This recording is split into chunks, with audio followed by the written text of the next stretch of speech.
Welcome to tonight's live stream. I'm going to get started in a minute. I just have to let everybody know on social media that the show is going on.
Okay, I'm going to get started in a minute. What's going on, Goran, Hobbit, Steve Wallamack, Rocky Mountain, Matrix? It's not a call-in show. I'm not equipped for that just yet. What's going on, Golden Leopard 97, Mr. Simba? And tonight's live stream is called "The George Floyd Protests Aren't Talking About Black Men's Issues." And we have seen people across the globe protesting the murder of George Floyd. But what is really troubling to me is, in spite of all of these protests and all of these pushes for change, we are not hearing from one core demographic, and that core demographic is Black men. And Black men are the ones who are mostly impacted by this police brutality, impacted by racial profiling, and impacted by police violence. However, most of the people speaking on the issue are groups like Black Lives Matter, which is run by a group of alphabet Black women, white leftists, and people from communities outside of the Black community. And what really makes this quite troubling is that if this is supposed to be an issue that primarily impacts Black men, then you would think Black men should be at the forefront leading the movement to get change. But what's happened is, instead of Black men standing up and putting up a platform and an agenda of goals to get change, we, instead of us dictating the terms, are instead being dictated to by everyone. And what people are doing is stepping in front of the Black man and telling him what they're going to give him, instead of the Black man going up in front of everyone and presenting his demands as to what he wants in terms of change. And most Black men out here don't understand that when you are not taking control of a situation, you are in a position of weakness.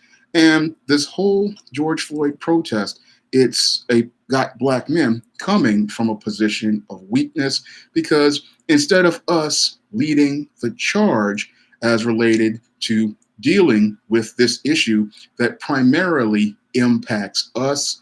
We have other people speaking for us. And as somebody who has grown up, who was bullied in junior high school, I can tell you when somebody speaks for you, it's not a good situation, because when people speak for you, they always have an ulterior motive behind speaking for you. And when they speak for you, they're not going to say exactly what you want. And they're not going to tell people what you want. They're going to tell people what they want and then use you to get what they want for themselves. So most black men out here, they really don't understand that they are not going to be able to get what they want unless they go out here and start taking control over this whole situation and take control over the narrative as related to these protests. Because, yes, it is nice that we've seen people all over the world coming out to protest the murder of George Floyd, but the mission to get justice for George Floyd needs black men to take the lead, and it needs black men to take charge of getting justice for George Floyd, because as I see it, with all of these other groups, like your Black Lives Matter, your leftists, and your politicians, they are not interested in helping the black man in any way get his needs met, and they are not interested in achieving any sort of lasting change to help black men out here. What they're looking to do is try to get in front of the black man and try to dictate to the black man what terms that he's going to go under. And again, that is a position of weakness that will assure that you will never get anything that you want, nor as related to getting justice or getting constructive policy changes, because when somebody else is telling you what they're going to do, you are not going to get anything but second best. And this is the position that black men don't see themselves sitting in, because a lot of black men, they are used to sitting in this number two position due to the 3 to 4 generations of black men who grew up in these single mother, female headed households. And because they grew up in these single mother, female headed households, they're used to women primarily being the leaders, women primarily being the authority figures, and women primarily telling them what they should have, what they should need. And that's where we have Black Lives Matter, because your Black Lives Matter, again, run by black women, and they're going to tell black men what type of justice they should get, when no, you should not be saying a single thing about this issue. Because when we look at all of these black boys who were murdered, again, this is a black man's issue, and it should be something that black men should be speaking on. And only a black man, as I see it, can speak on this issue, because black men are the ones who experience this racial profiling that George Floyd experienced. We experienced this police brutality that George Floyd experienced, and we are the ones who experienced the violence that George Floyd experienced. And we are the ones, if we are out here, we can speak on this, because this is all part of our personal experience, and this is part of what we deal with on the daily. So we're not getting heard out here. Instead, we have a bunch of people, again, looking to get away from accountability, and they want to get in front of the black man so that the black man won't have a chance to speak, so that they can find a way to get away from being held accountable for their part in the black man being in this situation where he's being racially profiled, where he's being brutalized by police, and where he is experiencing police violence and unjust imprisonments and railroading through the criminal justice system. This is something they want to get in front of because what they want to do is control the narrative so that they can go out here and tell lies to the American people and try to find ways to absolve themselves of any sort of accountability for the wrongdoing they have participated in. Like a lot of these females, black females, they don't want anybody to know about the dysfunctional way these black boys have been raised in these single mother households. And these leftists, they don't want anybody to know about their policies that have impacted black men disproportionately. And what they want to do is they want to get in front of the issue so that they can deflect from all of the things that they did that contributed to the murders of numerous black men and many black men being brutalized. So what they want to do is they want to get in front of the media and control the story. And by controlling the story, they can go out here and silence black men. But black men, we have to understand that this is our story, and we have to start taking control over our story. Because when somebody else, again, goes out here to tell your story, what happens is they take your story and they twist it to reflect their narrative. And even worse, they take your story, reflect their agenda. And when they take your story and twist it, they want to, again, omit the parts where they have any sort of accountability. And when they take their parts out, that prevents you from getting change. Because in order to get change, you have to go through pain.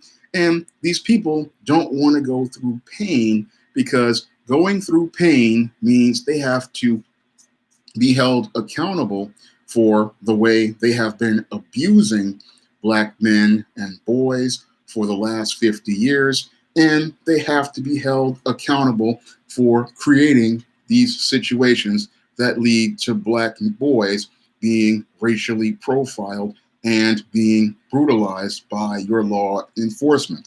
But these people don't want to go out here and actually take any sort of accountability. So they want to get in front of it and load it up with a whole bunch of deflections to keep people from seeing that black men are supposed to be the primary focus. And again, this is where black men as a collective have to come out here. And thank you, Counselor Murray, for the super chat. I really appreciate it. And if you guys want to donate to the super chat, you can do so as well. And if you want to donate to the Cash App, you can donate to the Cash App by clicking the link in the chat, which is to my Cash App. And again, that all helps me continue to stay on the air. And again, we're not hearing from black men. And that's something that I find to be quite troubling, because I look at these George Floyd protests, and again, this was supposed to be about getting justice for this black man who has been murdered. And this was also supposed to be about changing policy to help black men. But we have not heard from many black men in the community as related to the murder of George Floyd, the police brutality that black men experienced like George Floyd did, nor are we talking or listening to black men as to the racial profiling that George Floyd experienced in cup foods that led to him being confronted by the police that turned into death. Thank you, Golden Leopard 87, for the super chat. But I'm sitting there and I'm saying, again, I don't see anybody in the media talking to black men. And I don't see anybody, again, talking about constructive policy reform with bringing black men into the conversation. When you hear people in the conversation from your Black Lives Matter and from other different groups, you don't hear one black man speaking on this issue the way I have spoken on the issue in several videos, and I'm speaking on it right now. And that's one of the reasons why we have really lost focus to what the goals are as related to these protests, what has happened is we have had so many of these protests going on, and everybody is looking to push their agenda, but they're not looking to push a agenda of goals to help Black men. And the reason why they are not looking to push an agenda of goals to help Black men is because Black men are not being allowed to the forum to speak for themselves and speak on their issues. Now, yes, they did allow George Floyd's brother to go here and testify, but when you listen to that testimony from George Floyd's brother, it's not really, it's mostly emotional, and it really does not address many of the core issues because your George Floyd's brother, he's coming off grieving the passing of his brother, and he's not really in a place where he can present a platform for a Black agenda. And because he's not in a place where he can be in the right mental state to present a Black agenda, this Black man is not in a place where he can really speak on the issue the way it needs to be spoken to. And we're not, again, the mainstream media is making an effort to not allow Black men to forums to speak on this issue and the issues as related to, again, police brutality, racial profiling, police violence, and many restrictive and oppressive policies. We're not hearing from those Black men. Instead, what we're hearing from are a bunch of, again, Black women, leftists, and these propped up celebrities like your Terry Crews and your Shamik Moores. I mean, we're hearing from these types of people, and they're not really presenting us with what goes on in the streets as related to the brothers out here. Because brothers like myself, we're not getting talked to about this issue. And I believe that's deliberate because they don't want to hear from a Black man. Thank you for the Cash App to the guy who donated, or the girl who donated to it. We're not hearing from the young brothers out here who experience this every day. All we're hearing from are either these celebrities out here or these Black Lives Matter representatives who really don't represent Black men. And that's something people really need to understand. Your Black Lives Matter really does not represent Black men. They use Black men as a springboard, and they use the deaths of Black men. Meanwhile, they push other agendas like the alphabet agenda and the single mother agenda, and they're not pushing an agenda to empower Black men. And that's why it's important for us brothers out here to get in front of these protests, which have really gone practically off the rails right now, and get them focused back on the goals of an agenda that will get Black men justice, get Black men policies that lead to actual reforms of law enforcement and reforms that will allow Black men to finally get economic opportunities that will lead to economic empowerment of Black men, because we are the only ones, again, who can speak for ourselves. What's going on for our side of the fan? D. Woodward, 78. Glad to see you here. Matt Turner. We are the only ones who know what we're going through. And again, we have others who want to go out here and speak for us. And what they're saying is not benefiting us at all. Because when I take a critical examination of what's going on in your your Seattle, what's going on in your Seattle, it shows me how there's a complete collapse of direction overall, and how nobody is on the same page. Because Black men, what is taking over a police precinct and several city blocks have to do with the murder of George Floyd? That's a critical question I want to ask most people. And what does taking over 6 city blocks and a police precinct have to do with Black men? I mean, those things do not fit the mission or the goals of an agenda meant to get justice for Black men.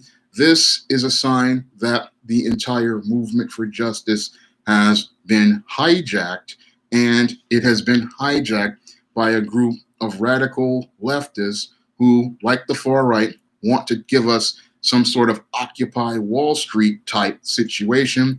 And it's not something that black men, I believe, would want to advocate or support because, again, most black men, our issue is to get law enforcement to a place where brothers who are just walking down the street don't get harassed by rogue cops and brutal cops. And we want to be in a situation where we don't get racially profiled when we go into stores and try to do things like shopping like every other person out here. We're looking for policies like that as related to the laws of the land. And we're also looking to get economic empowerment so that we can finally get the equal opportunity that was denied to us for over 50 years, even when it was promised to us with affirmative action, because we were supposed to be the ones who primarily benefited from affirmative action back in the 70s, but most of the jobs were given to your white women, and they were given to some of these black and minority women. And these people have been out here reaping the economic benefits that were supposed to be given to black men. So this is what black men should be fighting for, but black men, because they are in such a weak position, what is happening to black men is they are being thrown off focus. And because they're not on focus, what's happening is we're getting sidetracked and we're losing sight of what the goals are supposed to be. And that's because we don't have black men in charge setting up the goals for things. And we don't have black men setting an agenda up as related to what we're trying to accomplish, who is supposed to be working on what, and where we are right now. It's like I said in last week's live stream. What's going on, Yukasama 2001? Glad to see you here. He's one of my regular viewers, but we don't have anybody sitting there. And that's, again, we have no plan as to getting any sort of thing accomplished. And when you start to see things like here in New York, I just saw this week, just today, Andrew Cuomo signing his reform policies and Reverend Al Sharpton standing right next to him. That's a sign that we're in trouble and that these protests have gone off the rails, because instead of black men coming to the forefront, what's happening is we're having these civil rights failures coming in and looking to be the representatives of black people and trying to speak for black people and looking to speak for black men. And we need to let people know this Al Sharpton does not speak for us, because Al Sharpton's track record is 0-32. And why would we allow a man with an 0-32 record to speak on our issues? That's another critical question black men really have to think about, because when you have an 0-32 guy sitting next to the state governor talking about Eric Garner's law, where does that get you anywhere? I mean, look at that policy. That policy was hastily written, and it was not written with any sort of input from the brothers on the street, the black men on the street. It was something done out of emotion and done in a way to absolve these rogue officers and give them a pass and not give them any sort of serious punishment. That's something I can agree with Professor Black Truth on as related to dealing with these rogue officers. They need to be punished to the full extent of the law, because these are people who knew the law but still chose not to follow the law. So they need to be held to a higher standard of accountability, and they need to be punished because they already knew what they was doing is wrong. Thank you, Oneless Dummy, for the super chat. I really appreciate it. And again, they really need to be held accountable. But what they want to do, again, is run in front of it, because they don't want black men like myself and many others to start speaking. And they don't want us to start speaking because they don't want us presenting our stories to the public, and they don't want us going out here presenting our terms. That's the most important thing I want people to understand, is they don't want us presenting our terms to the public, because our terms are about getting us tangibles, and our terms are about getting us tangible policies, not only to get Mr. Floyd justice in punishing these rogue officers, but policy to make sure that this does not happen to another black man or another black boy, and policy that will ensure that black men are not the ones dictating things to people. Because when it comes down to these white supremacists, they don't like the idea of having to go face to face with a black man. They don't like the idea of a black man telling them what to do. And we saw that here in New York when that black man told Amy Cooper not to stand on that lawn. She practically went berserk and wanted to use a police officer to murder George Cooper, all because he told her she could not have her dog off the leash. And again, that shows you how angry many people are regarding black male authority.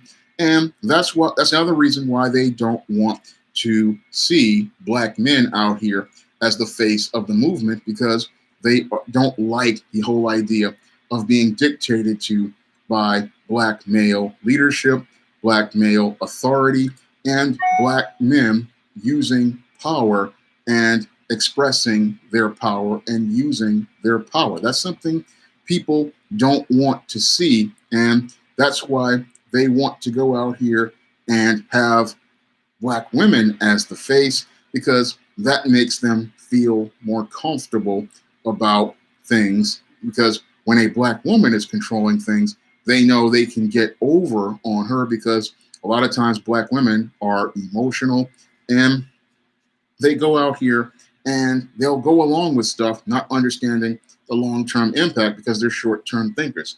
Thank you, Yak Diesel, for the super chat. He says, wouldn't you say the black misleaders like Jack Sharpton and Jackson equally guilty?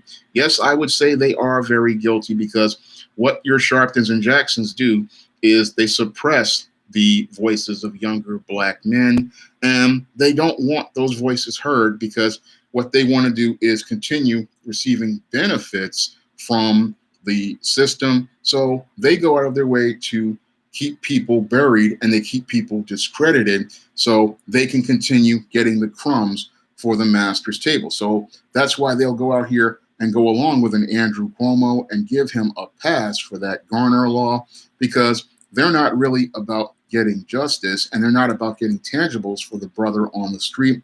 As long as they're getting a few crumbs from the table, they're perfectly fine. And they don't want black men to be heard. They don't want our voices to be heard, because our story and our viewpoint and our agenda will run counter to everything that they're saying, because what your Sharptons and Jacksons want to do is keep the smooth world so that they can continue getting those economic benefits for themselves. They don't want anybody else to get the tangibles, and they want to continue getting those crumbs while taking the cake from us. Kareem, 2018, what are my thoughts on Candace Owens? Well, she's just a sad, pathetic female, and it's best for us to just pay her no attention, because she's not for us. She's not supporting us, and what we need to do is cut ties with her and people like your Terry Crews and just leave them right out there to stay on the plantation, because if they're not about getting us justice, then we need to get away from them. It's just simple as that.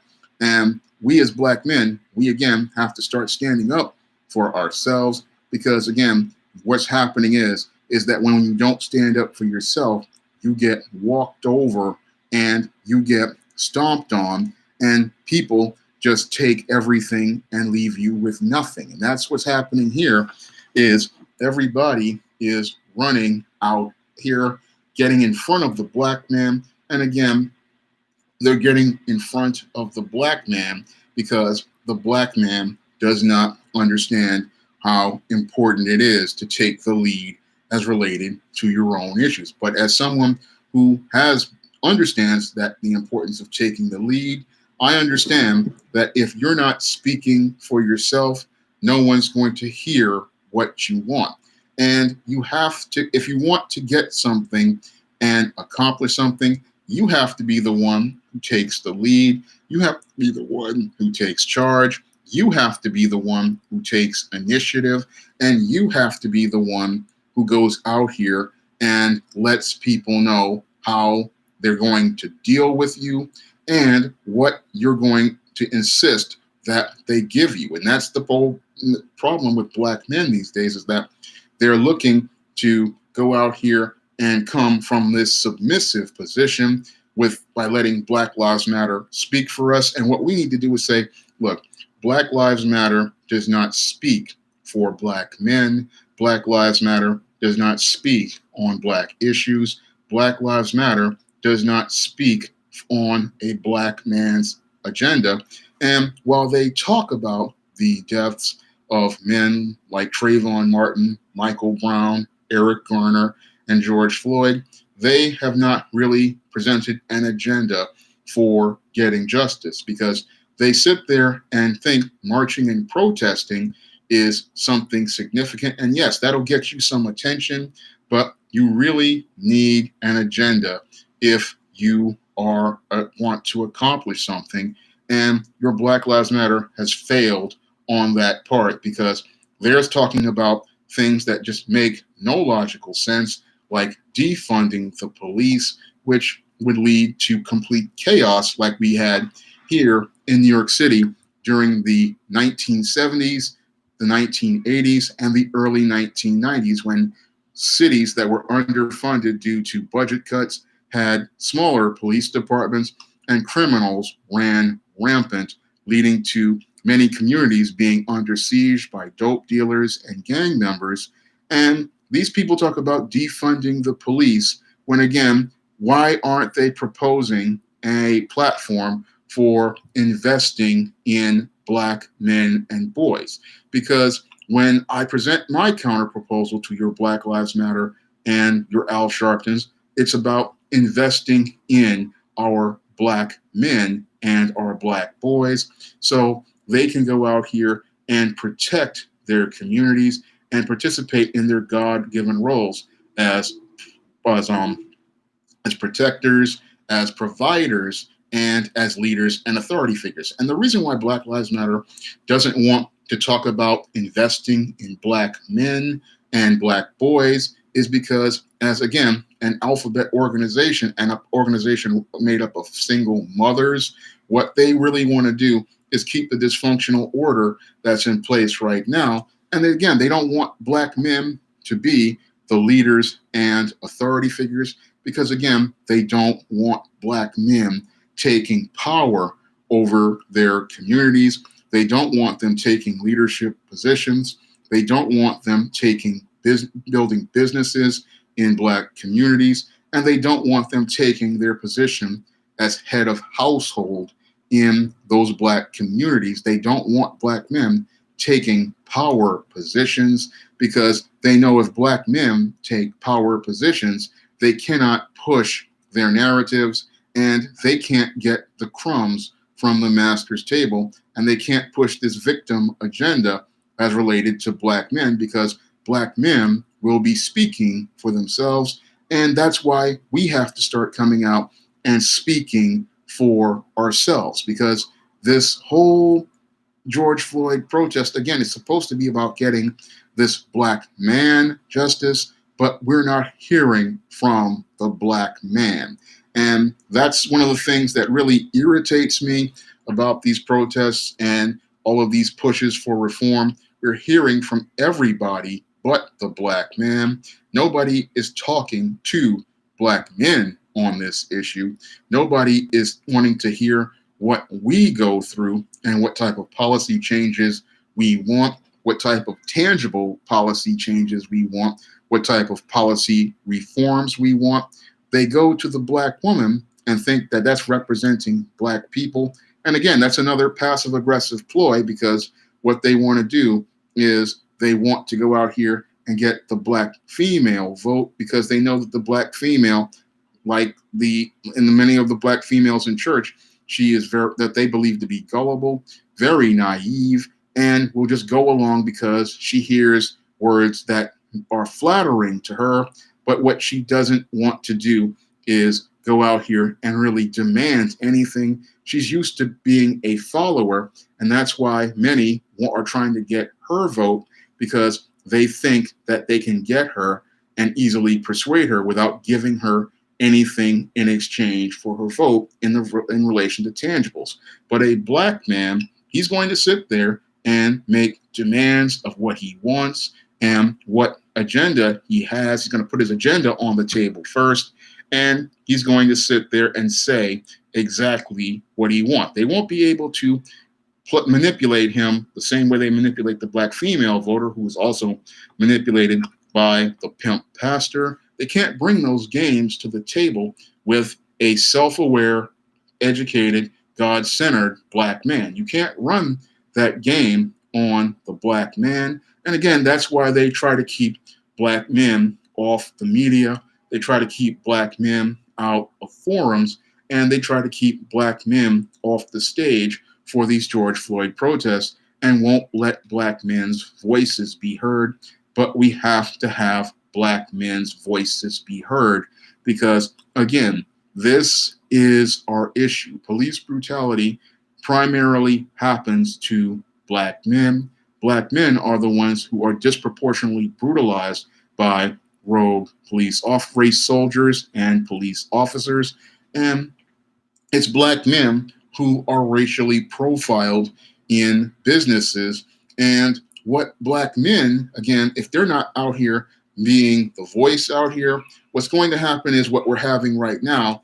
All these people running in front of the black woman, using her as a buffer and a shield. And then we have all of these companies out here looking to participate in what I call corporate symbolism. Because when you see companies out here like your Apple making these statements saying that they're all about so-called diversity, they're being disingenuous, because many of these companies, they're not really interested in promoting actual diversity. What they want to do is make these symbolic statements in order to sate people's feelings, but not present you with any sort of constructive agenda for helping black communities. Because the way you help black communities is presenting not some donation to a charity like the NAACP, some nonprofit that you can write off on your taxes, where you passively, you've made this donation to fight so-called intolerance and bigotry, but aggressively, what you're doing is keeping the same status quo policies in place. Because if these people were really genuine, what they would do is go out here and make efforts to hire black men. And by hiring black men, that would lead to black men gaining economic power, and black men going out here and being able to do things like build in their own communities, build in their own neighborhoods, and go out here and build wealth and tangible economic assets and start building black families. But these companies, they're not really about that kind of diversity, because they're all about promoting their white supremacy. They'll give out $100 million donation to a charity. They'll talk about fighting so-called diversity, but the way you really fight so-called injustice and racism is by black economic empowerment. And you don't hear many people talking about black economic empowerment out here. All you hear is, we're going to do this, it's all symbolic gestures. And these corporate symbolic gestures really don't help anyone. All they do is make it look like you've done something when you're doing the same amount of nothing that you did before. And we also see this with a lot of these gestures that are being made, like a lot of these companies going out and talking about like HBO Max talking about they're pulling Gone with the Wind, and some of these companies talking about things like, I saw one thing these woke people talking about, they want to go after the Paw Patrol character who's a cop. Again, this is symbolism that means absolutely nothing to the average black man on the street. Because at the end of the day, many of the brothers out here are unemployed, and they're sitting there going, that's not getting me a job. That's not helping me build my business. That's not helping me get economic empowerment. I could care less about your symbolism.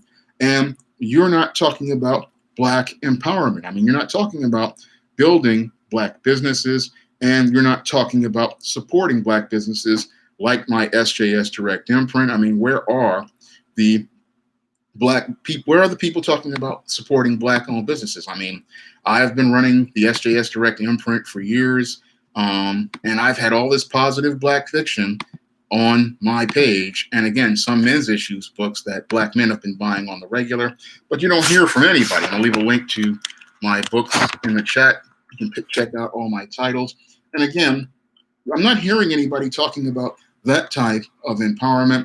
All you hear is symbolic gesture after symbolic gesture. I mean, when I go on social media, I'm hearing about all of these symbolic gestures. We're moving this movie. We're taking down this picture. We're taking down this. It's like, this means nothing to the average brother out here, and they're not really sitting there and looking to empower black men. Because again, what empowers black men is black men having steady employment, black men having a work environment where they cannot be fired for an arbitrary reason of either a racist white or non-black supervisor or a black female supervisor. And we're not getting what we need. Instead, what we're getting is this whole a bunch of symbolism. And again, symbolism means nothing. You took down some pictures, you took off a movie. It means absolutely nothing. Just like the whole let's defund the police, which they're talking about, and replace it, that really doesn't do anything for black men. Because again, where's the black man in this picture? I mean, where is he in the discussions? Where is he in the negotiations? The black man should be at the forefront of this issue, and he should be discussing the terms. And most black men, they're probably going to say, look, when you're talking about defund the police, that makes no sense to me, because I already know about Pookie and Ray Ray in my neighborhood, and older brothers like myself who have lived through the crack epidemic. We know what's going to happen if you go out here and defund the police. You're going to have total chaos like we had in the 80s, where these drug dealers were practically running fiefdoms. And again, some people think you can just divert the money to community programs. And community programs, a lot of them, we saw in the 80s how a lot of them were caught up in corruption. So we know that doesn't work. And we know that, yes, you can stop with the whole militarization of law enforcement as part of a reform and going out here and creating policy. But again, we also need to, again, shatter that blue culture, which is us versus them. That's a big problem that I even saw in many other union jobs. And we need things like that. We need those type of policy changes. We need to change the thinking of people so there's not an us versus them thing, but an us protecting everyone and us looking out to support everyone and us looking to get help for those who are in need. I mean, law enforcement isn't just about enforcing laws, which is what we have had with these tough on crime types. We need to have some balance presented to helping those in the neighborhoods who need help. And we also need people to, again, change this culture of policing. And again, that's not what's being put on the table. We're talking about investing in community programs, but we're not talking to black men about investing in black men. Because when you invest in black men, you're going to have a higher return on the investment. Because when you build strong, self-aware, confident black men, they turn into husbands, they turn into fathers, they turn into leaders, and they turn into protectors of a black community. And it's those fathers who provide that first line of defense and prevent criminals from becoming the norm. Because the reason why you had so much crime in the 80s, 70s, 80s, and 90s was due to the establishment of the welfare state and the single parent household and the lack of fathers in the home. Because we look at the crime statistics before the 1960s, you will see that because the father was in the home, crime rates were low. But when the father left, crime rates became high. And that's why we need to invest in Black men, and we need to invest in building Black men to become fathers and husbands. And that's something that your far leftists don't want to talk about because, again, some of your far leftists are racist and they don't like the idea, again, of Black men being leaders. They don't like the idea of Black men being authority figures. And they don't like the idea of seeing Black men having enough confidence in themselves to speak for themselves and say what they want. They want to be the mouthpiece for us, like we're seeing here in Seattle. You have many of these people out here, they're speaking, taking our issues and using it to springboard their own platform. And again, that's because Black men are not strong as a collective and not strong enough to go out here and stand up like I am right now and speak directly to you and tell you exactly what I want and what I'm about. Because I'm not about that foolishness you see in Seattle. When I look at these George Floyd protests, they're not about George Floyd anymore. And that's the thing that really troubles me, is that it's not about George Floyd anymore. It's becoming a complete circus. And what this circus is designed to do is take credibility away from a Black man and Black men's issues. Because what they want to do is take our issues away and then discredit our issues and then take away the platform and say, we gave Black men an issue. We gave a minute to listen to Black men, and we tried to listen to him, but he didn't really present anything. And the whole thing was Black men were never spoken to on this issue. Instead, a bunch of people got in the way. And again, that's because of the passiveness of Black men. And again, the submissive way they were raised in these single mother households. They're sitting there talking to everybody else but the Black man. And that's egregious when I think about it. To sit there and talk to everyone but the Black man on a Black man's issue, it just shows the ultimate disrespect. And these woke people, they want to talk about how they so want to be helpful to Black people and they want to do things. Well, the most helpful thing you could do is listen to the Black man. Didn't know that far side of the fan, but that's because Harlem and Washington Heights are not run by Black people anymore. And Washington Heights has a strong Hispanic community, and they do not play over there.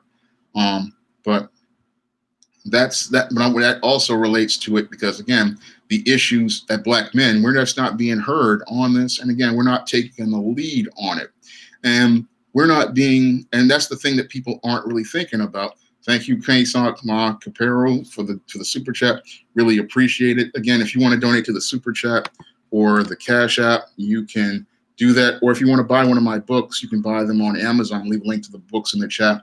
You can pick them up too. And again, I look at this whole thing and it's going off the rails, and we need to pull it back on the rails because the thing is, if this movement, which we have, again, the attention of the whole international community in front of us, we have an opportunity to get our agenda presented to the world. And what's sad is we don't have Black men in place to go out here and stand up for their agenda. And we're going to miss out on an opportunity to present our issues to people, and because we're letting other people get in front of us, and we can't allow that to happen. As Black men, we have to understand that this is our issue, and we need to be upfront about it and get ourselves out there to be heard. Because Black people, they sitting there and they're just going, we're going to let Black Lives Matter speak for us. And again, Black Lives Matter is controlled opposition. Black Lives Matter is meant to try to steer the narrative in a direction where nothing will get done, and we'll be back to status quo. And what has happened is now, like Professor Black Truth has talked about, they're in the stall tactic mode. What they want to do is go out here and have black people thinking that they're going to just stall and run the clock out, just like they did with Loretta Lynch and Eric Garner. And sadly, black folks, they don't really see the picture of things going on. I see the picture of what's going on, and the picture that I see as related to, again, these George Floyd protests is they're no longer about George Floyd. They're no longer about dealing with racial profiling and police brutality. They have become really a complete circus of things that have nothing to do with these protests, like at the Confederate statues, which is again more symbolism, because our grandfathers and great grandfathers, when those statues were being erected, they were building black-owned businesses, and they were going out here building a black economy. They didn't care about those statues. They cared about building tangibles. But we have black people instead of focused on building tangibles and investing in things that are tangible for the black community. They're talking about tearing down statues, not understanding that Jewish people, when they think about the Holocaust, they don't want anyone to forget it. And what the thing they don't understand is that the Jews sit there and say, we don't want to forget because we don't want this to happen again.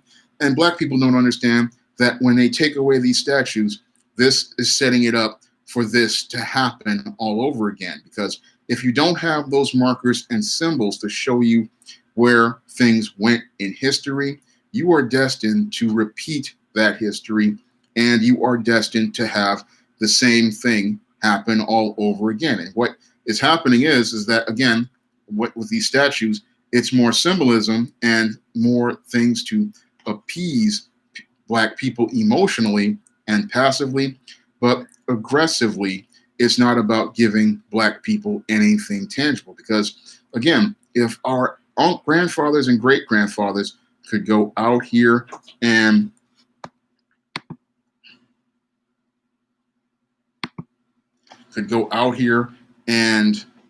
achieve in the face of those statues being there, why can't black people go out here and achieve like that? That's a critical question I have to ask as related to black men and black women, is that today, why is it that they didn't care about those statues, but we're sitting here worried about a statue when we should be focusing on a black agenda, and we should be focused on building in our own communities and getting policies that will ensure that whatever we build will remain secure and will not be destroyed like a Black Wall Street. So that's something black people really need to think about, because again, when you look at these protests, it shows me how all out of focus we are, how directionless we are as a people. Because if somebody can take your movement and move it from one direction to another, again, that shows you that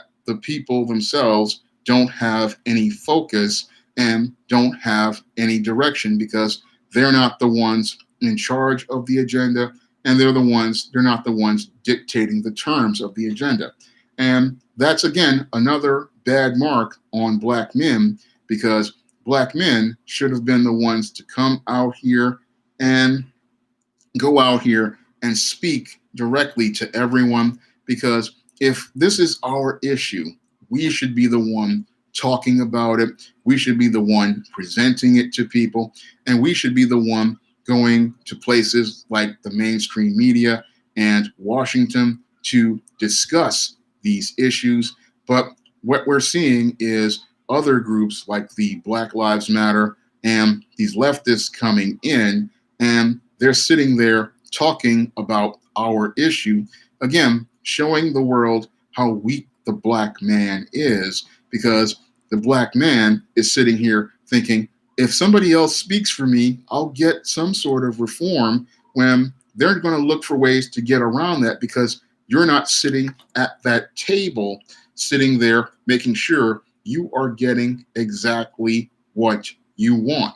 Because when I was sitting there on these different social media sites and seeing all of these protests and these and out here, again, I don't see any sort of agenda as towards what type of goals you want to get, because the first phase is the protest, and you are protesting because you see a great wrong. But there's a second part to it where you start laying an agenda to get change. And what we're getting with this is not an agenda to get change for Black men, but a group of random policies put together, and then a little so-called police reform, but no real agenda towards dealing with the issues that Black men face, because Black men are not being allowed at the table to speak on their experiences with the racial profiling, police brutality, and police violence. And we're not being given that opportunity because many of these people, again, they want to control the narrative, and they don't want to be held accountable for the wrongdoing they have participated in, and they don't want to be called to the carpet for their part in a lot of that wrongdoing, like a certain party that was the leader in the Civil War, and some of these single mothers out here who created a lot of these problems in Black communities. They want to try to hide, and again, they don't want to be held accountable for their part, so they want to be able to try to talk about getting in front of this issue, and they want to get in front of the movement, and they want to get in front because they don't want anybody to hear about all the stuff they did to Black men over the years. And they know if Black men start talking about what they have had to deal with over the years, the world is going to hear it, and they don't want anybody in the world to hear what Black men have been dealing with in this country, in our own words. And so that's why they don't want us speaking, but we have to speak anyway, because that's the only way we get to change. And yes, that change is going to be painful because people are going to get mirrors held up in front of them. Your Black woman is going to get a mirror held up in front of her. Your white woman, your non-Black woman and man, and your white man and your white, they're going to get mirrors held up in front of them. But that pain is necessary in order to get change. And that's something everyone wants to avoid, because they know if the Black man, again, starts speaking and saying what he has to deal with in this country, it's not, the dialogue is going to be so raw that most people, they're not going to be able to deal with that dialogue when a Black man speaks, because a Black man's experience in this world is completely different than anybody in this world. I mean, it's different than a white man. It's different than a white woman. It is different from, well, Cheryl, you don't have to use the super chat. What you can do is donate to the Cash App. And the Cash App, I'm going to leave a link to that again. If you want to get to the Cash App, since you can't get the super chat, you can donate to the Cash App. And you can also donate to the PayPal through my email. So if you want to use that, you can use that as well. So don't worry about the super chat. There are other options. And there's also the Patreon as well. So there's numerous options for donating if you guys want to donate. Again, so I put them all the links up there. And or you could just buy a book on Amazon. That's also something you could do. I also have, like, I've written over 70 books, so there's lots and lots of books you could pick up, and that's something you can do in paperback and ebook. So you can donate and support in numerous ways. And yeah, but again, when it comes down to Black men, we have a completely different experience than Black women, white men, white women, and non-Black men and non-Black women. And we live in a different world than everybody else out here. You often hear that from the 1960s, they talk about how there were two worlds. Well, I believe there were actually three worlds. There was one world that was Black and one world that was white, but the black man's world was a completely different world. And black men, we lived in a world where we practically had to live in fear, and we lived in a lot of terror. So we had to deal with a lot of stuff, and we had to deal with a lot of stress because, again, we live in a world where we don't know where the next day is going to be our last day on Earth. We don't know if we get up in the morning, if we're going to be alive by the end of the day or even the middle of the day. That's the type of stress we deal with.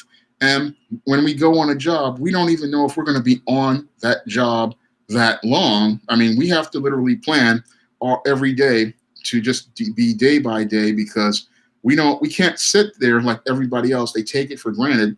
They can sit there and go to a job and say, oh, I'm going to be here for maybe 2-3 years. The average black man, we don't even know if we're going to make it through the day, because we have to deal with so much racism and so many people looking to push us out of wherever we go. And we don't even know if we walk down the street whether we're going to be alive if we just go down this block, because we not only have enemies in the form of your racist and brutal police officers, we also have enemies in some of these black females, some of these thugs in the neighborhood. So when you're a decent working class brother, you basically have this huge target on your back. And that's what leads to a lot of black men having a lot of anxieties and fears out here. And that's what leads to us just being so stressed most of the time. And again, this is stuff no one wants to talk to black men about. And nobody wants to talk about our issues and the things we deal with when we're out here and the things we live with on the regular. And again, we deal with a whole different world than anybody else out here. I mean, most people want to hear from are the Pookies and the Ray Rays, but they don't want to hear from the average black man on the street and the stuff we deal with on the regular. So they don't really want to go out here and, again, talk to us, because they don't really want to hear those raw truths about how this country treats black men. Because if you have to hear from black men and they start telling you the changes that we want, what happens is their smooth world winds up getting disrupted, and they have to deal with the reality that black men are out here. Far side of the fan, yeah, a lot of corporate companies talk about how they want to help, but the thing is, if you really want to help a black man, you give him a job. I mean, that's the greatest way you could help a black man out here. No, these donations really to these nonprofits don't do anything for the average black man on the street. I mean, this talking about diversity and all this other, we've been doing that for over 50 years and it's done nothing. So we need the greatest way you can help a black man is getting black male employment, because black male employment leads to economic empowerment, and giving black men loans to start black owned businesses, because that allows black men to get to the road of economic empowerment. And that's something many of these companies, yes, they talk a good game, they donate stuff out here, but they're not going out here giving black men the tools to build wealth, because many of these companies, they don't want to compete with black companies, and they don't want to have black employees in the company, because it means they have to actually compete for their jobs and they have to actually step up in the workplace. And that's something many people don't want to do, because that's something they want to have that comfortable lifestyle, and they want to go out here and be comfortable.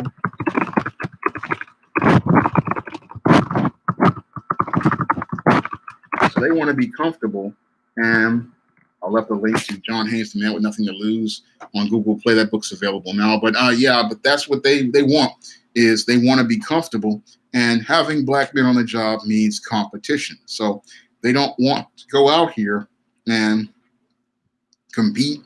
So that's they sit there, and again, they give it into things like these programs, and again, these diversity programs really do nothing, because what they do is they talk about how it's meant for people of color, which is another buzzword you have to look out for, because what they'll do is they'll hire one black woman, then hire a bunch of Hispanics, Asians, and Indians and say, we've got diversity. Meanwhile, there's no black men working at that company. So what they'll do is, again, talk about diversity and talk about inclusion, but they will always make an effort to exclude the black man, just like they're excluding the black man from the picture in these George Floyd protests, and to exclude and erase black people. And One Less Dummy really gets it. Yeah, he says that people of color term is meant to erase black people, and it's meant to erase especially black men from the picture, because when you erase the black man from the picture, what happens is nobody is out here looking to see a black man out here, because they talk about inclusion and ending racism, but the irony is they participate in the exact same racism by using terms like people of color and inclusion. But then when you look at the picture, there's no black man in the picture whatsoever. And again, companies, they use these symbolic gestures in order to elevate their image at our expense, but they don't look to give black people any sort of support, and they don't want to give black men any support, because they know if black men start entering their corporate environments, they're going to start building them capital to build their own resources, and they're going to start to think about starting their own business ventures, which means competition. What's going on, Luciano? Glad to see you here. But the whole thing is that they're not really, again, genuine. And I look at these protests, and thank you, Luciano, but they sit there and again, we're not being heard. I mean, I look at, again, all the reports in the news. I look at all the reports, and I don't see a single black man in any of those reports. I don't see a single black man out here as related to the discussion. I mean, black men, they're not even there. I mean, you don't see any black men talking about anything, any black men discussing anything. It's like black men just dropped off the face of the earth. And that's unacceptable as I see it. If you're going to talk about a black man's issues, a black man should be sitting at the table, and he should be the first one there. And it shouldn't be, some hand-picked Negro that they pick. Thank you, T-Mac. I wanted this one to really be educational. And I'm still going on. It might be another 5 or 10 minutes or 15 minutes. Try to keep this really thorough.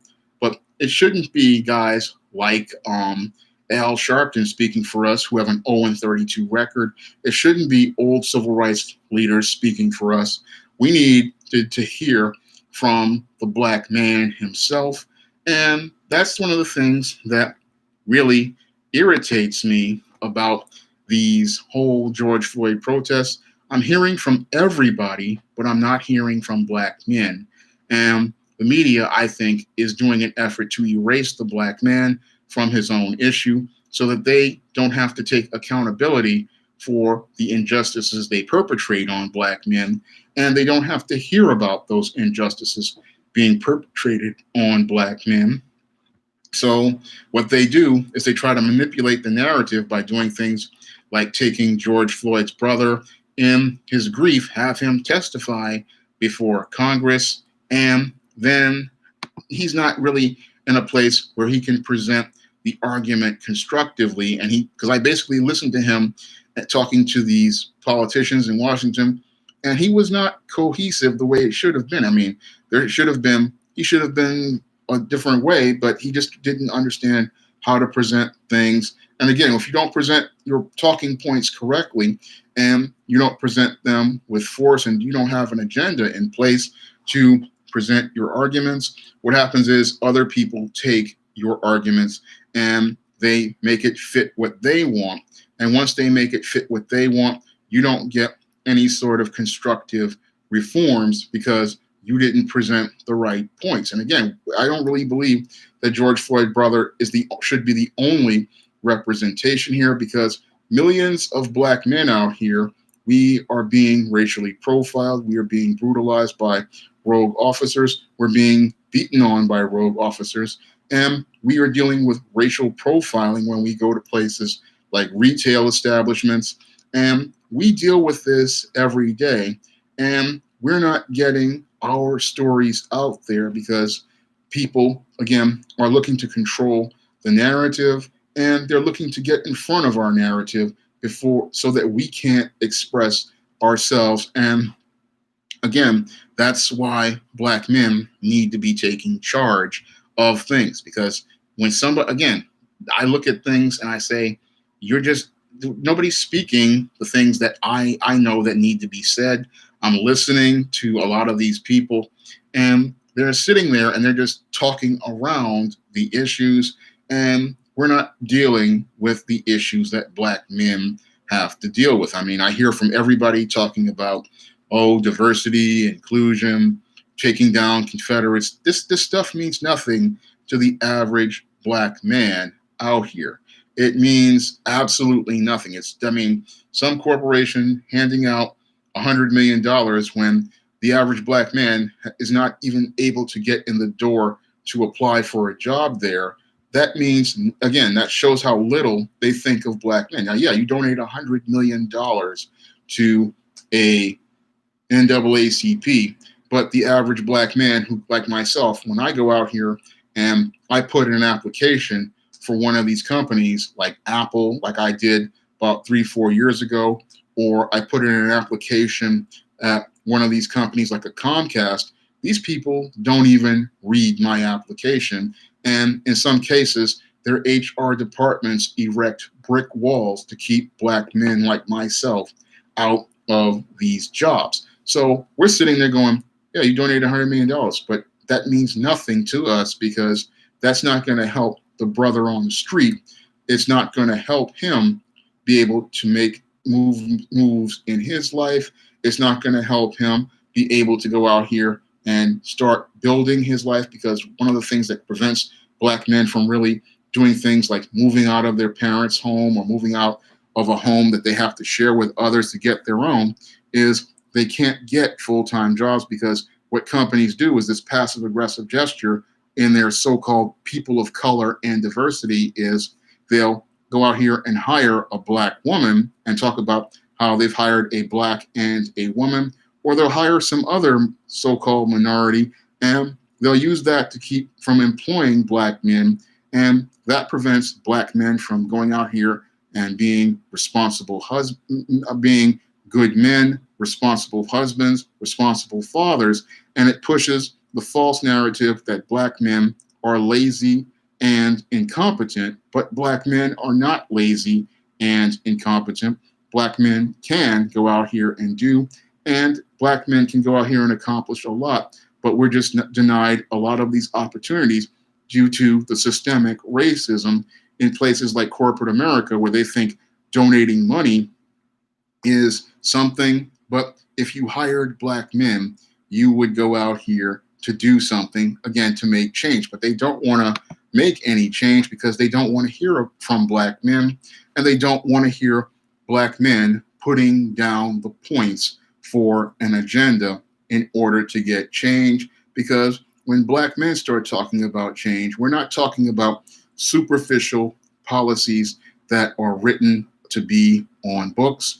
We are talking about not only getting change as related to policy and law, but we're also talking about economic empowerment so that we can invest in Black men to build strong Black communities. Because we know if we have a strong Black community, we won't really need to have social programs. We won't need to have a place where these corrupt officers will be in place, because we'll have our own officers in place, and we will be able out here, again, establishing standards. And this is, again, this is something that they don't want to hear, because if the Black man is talking and speaking for himself, they have to listen to the Black man, and they want to avoid listening to the Black man. And that's why they go out here and trot out the controlled opposition known as Black Lives Matter. And that trotting out that controlled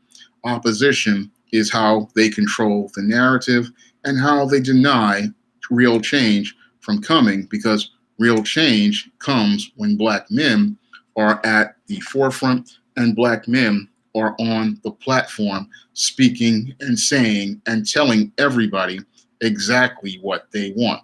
So I'm sitting there and I'm like listening to these discussions about George Floyd and talking about getting justice for George Floyd, but take a critical examination of those people. And again, you don't see one black man from out here on the regular speaking on these platforms, and you don't hear from black men on the regular, and that's just really troubling because again, these are black men's issues, and black men should be the one standing up at the forefront, not sitting in the background. Because when you have a black man at the forefront, what's going to happen is you're going to wind up with things like we're getting right now, where we're losing focus, like we see with Seattle, that whole clown show over there talking about the autonomous zone, which is, again, not something that's part of a black agenda and not about bringing tangibles to black people in terms of policy or tangibles in terms of getting economic resources to black communities or tangibles in getting black businesses like my SJS Direct imprint established in black communities or expanding in black communities. These tangibles, again, are the things that are going to empower black people. And these are the things that we're not focusing on because black men are not at the forefront of their agenda. They're not at the forefront. Glad to see you here, Brother Cap. Glad to see you here on a stream. And again, we're not seeing black men taking charge. And that's really troubling for me because I'm out here I've been out here for years, presenting positive stories about the black experience, diverse stories about the black experience. And again, when I hear these protests, I'm thinking that people are really going to get serious about change because we have this opportunity to be out here again worldwide and get our message across. But instead, what's happened is the message has been hijacked because we don't have black men who are strong enough to stand up and stand out for their own issues and present their issues. And again, we've got black women in power speaking for the black man when the black man needs to speak for himself. And we need more black men out here speaking for themselves, standing up for our issues, and standing up to achieve the goals of a black agenda that empowers black men and provides us with equal protection under the laws of this United States Constitution. These are the points that need to be articulated out here to people regarding black men. And again, that's why we need to start speaking in our own voice because as I see it, the Al Sharptons can't speak for us. These old civil rights leaders can't speak for us. And it's a different world out here. And again, what a black man deals with today, is not being heard out here. And a lot of the young people, they're not getting heard. They're just going out here marching and looking for justice, not understanding it's not just about marching and protesting.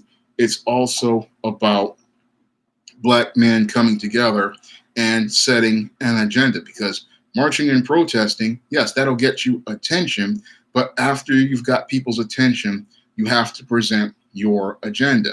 And what I'm seeing, and I know what I find to be interesting is if black men were out here, we wouldn't see people being as supportive as they are. We would see a lot of hostility because, again, when a black man asserts himself, that's when everybody gets all defensive, just like with Cooper and Amy Cooper. It was Chris Cooper. Yeah, it was Chris Cooper and Amy Cooper.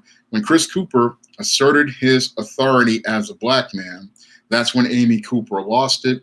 And I believe that we would see the same type of hostility if black men would go out here and start speaking out. But in the face of that hostility, we have to continue to come out because the only way you're going to get change is if you demand change and you insist on change, because the thing that would show us real change again is black men coming out and getting in front of their issue and getting and demanding change for their issue. My friend Chris L. Brown is getting ready to do an Omega Black Indiegogo, and I gotta find it. And so he needs 300. He's looking to get 300. See if I can find it.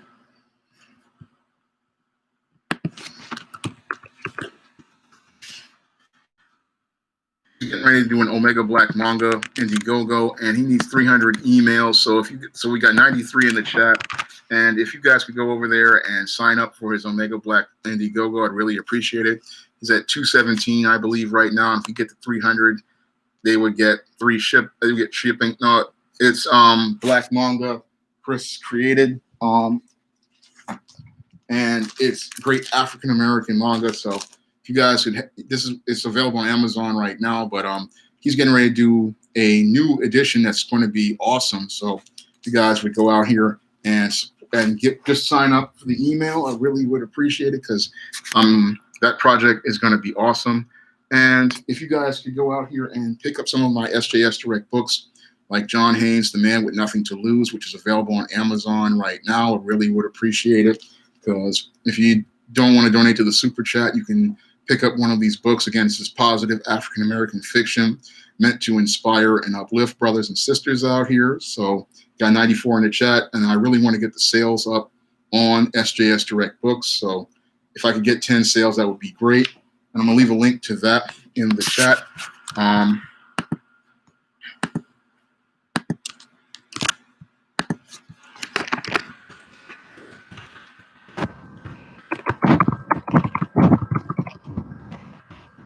That's very positive African American fiction. And if you could pick up ISIS, the main event, I would really appreciate it as well. This is, now again, positive African American fiction with a positive image of an African American woman and action-packed African American fantasy adventures. So I really appreciate it if you pick this book up too.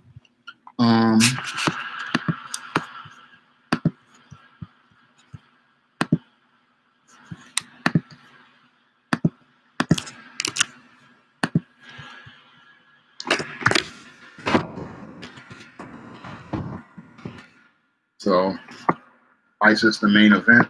And I just put a brand new Mike Williams cover on The Temptation of John Haynes. And this is a very, very powerful book. And I talk about many of the things that Black men struggle with in this African American fantasy story, about the struggles we deal with in corporate environments.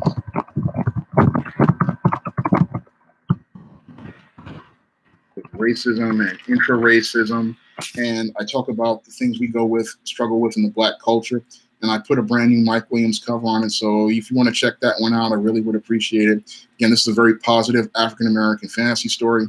So got people in the chat, head over there and pick up those positive books and support a Black-owned business. And also have books like The Man Crisis and Stop Simping, which also would help a lot of people.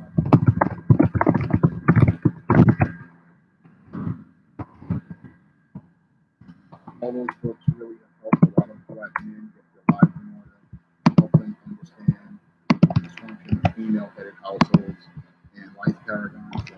Those books have transformed lives. I have a lot of great fiction and a lot of great material out here. And all those books are, again, part of my mission of creating positive Black fiction and nonfiction in order to help brothers and sisters out here. So I really would appreciate it if you would go out here and support my work. And if you want to see me, again, making more classic videos like that I produce every week, you can donate to the Cash App, or you can donate to the Patreon. And that helps me a lot, helps me be able to take care of business and do things like put these covers on the books, because I hire comic book artists to do covers for the ISIS series and the John Haynes series and the Eastern series. And it helps me be able to do things like pay for the internet and stuff like that. So again, I really would appreciate it if everybody comes out and supports the work, because Black men like myself, we want to continue having our voices out there.